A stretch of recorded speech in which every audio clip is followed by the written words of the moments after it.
Support! Give me a subscribe. Help me hit 200 subs by September 30th. Only you can help me hit 200. Hello and welcome. I am your grumpy guide to all things gaming, the OGGM, with another OGGM adventure, and we are beginning our deep dive into my current favorite role-playing game, Tales from the Loop. A game I love so much I bought it not once, not twice, but 3 times. I have the PDF that I paid for. I have the Tales from the Loop starter set that I got on Amazon. I have the Tales from the Loop rulebook that I got from Amazon. And if they ever make the videos from this show available, I'll probably picture those. So today we are looking at the dice. These are the official Tales from the Loop Mutant Year Zero dice that you get in the Tales from the Loop starter set.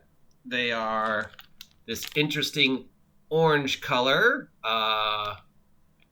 They are pretty much standard 6-siders, just made to fit the specifications of Tales from the Loop. So, you know, we got 1 through 5 with the little loop symbol on it, and the numbers looking a little weird.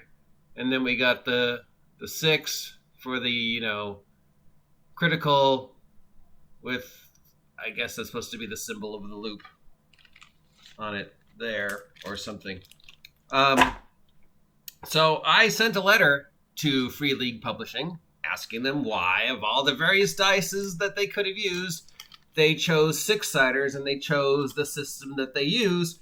And their response was, we like it and it works for us. So, and considering the amount of awards their system has won in the past couple years, including winning best game and second best game, I guess they know what they're talking about. Who is this? Support me, Monster. I'm drinking your energy drink.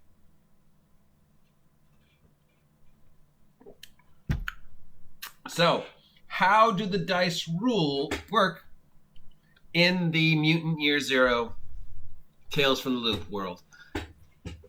It is not an explodey dice system.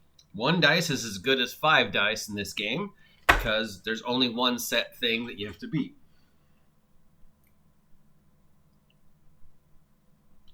So, you describe how you try to overcome the trouble and what you're trying to accomplish. The game master may ask you for details if he or she thinks the situation is unclear, or you may ask to change your mind if you're trying to do something that is impossible. Grab a number of dice equal to your score in the attribute you use, then add more dice equal to your level and the corresponding skills, if there is any suitable skill. Only if there is not a suitable skill, only roll the attribute. Every 6 rolled is a success.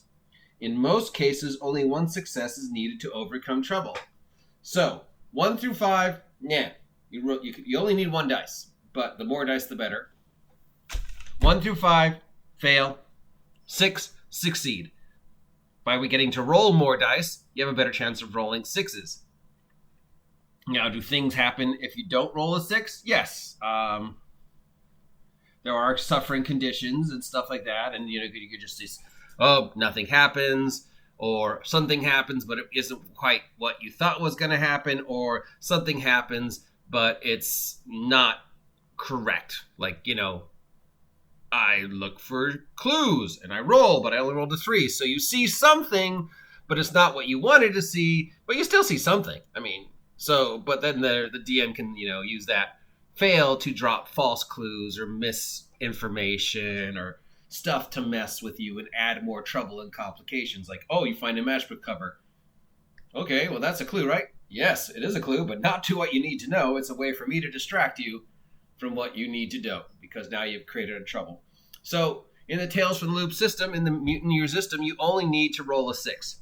Now, because of the way the points work, you can have a certain number in your attributes, and then you can also pick up a skill, which adds to the attributes, and you can even have items, which also add to the attributes. So you could end up rolling 2, 3, 4 dice. Now, is there anything to the advantage of rolling extra d6s?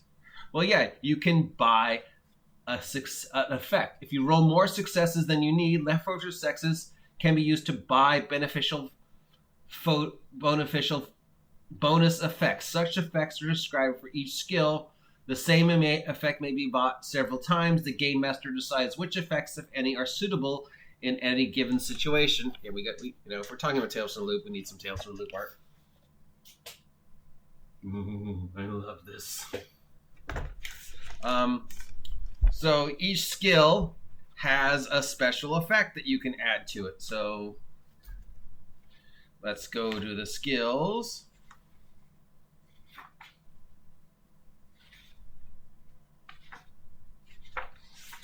And see if we can find some of those special effects.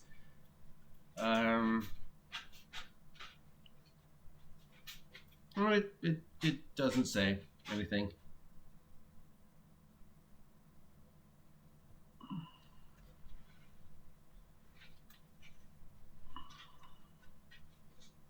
Yeah, so it says, that there are special effects listed in each skill, and I'm not finding it. But I assume that being able to gain special effects means like doing bullet time, finding extra clues, moving the scene forward. Every extra 6 allows you to buy an effect, And since it's Tales from the Loop is a non-combat game, as opposed to, say, Mutant Year Zero, which is a combat game, those effects would be things to move the story forward, get you more information, allow the kids to overcome trouble.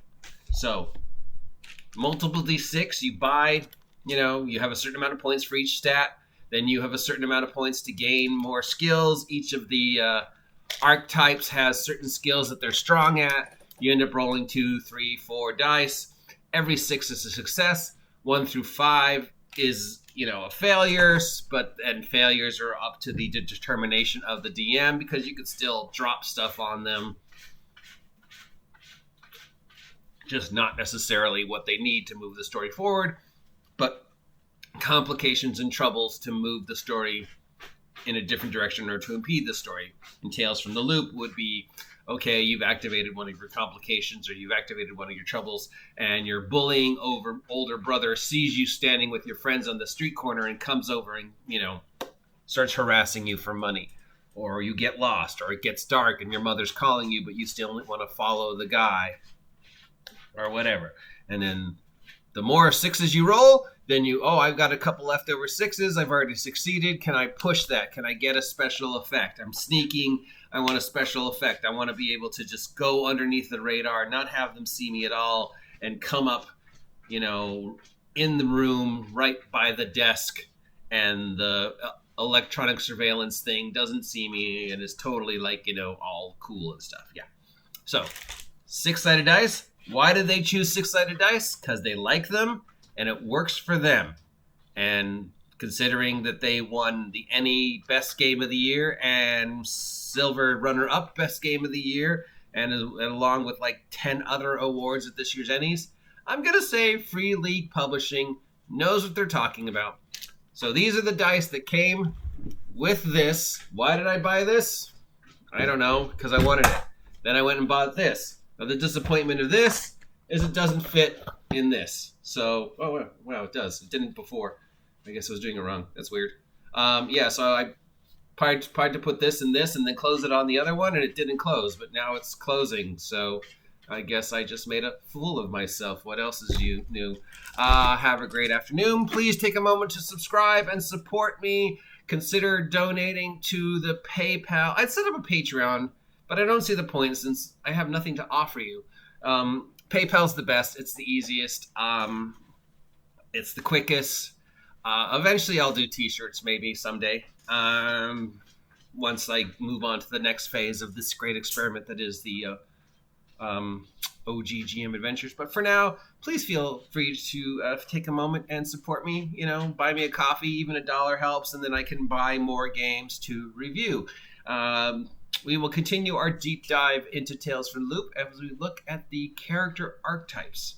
I will talk to you later.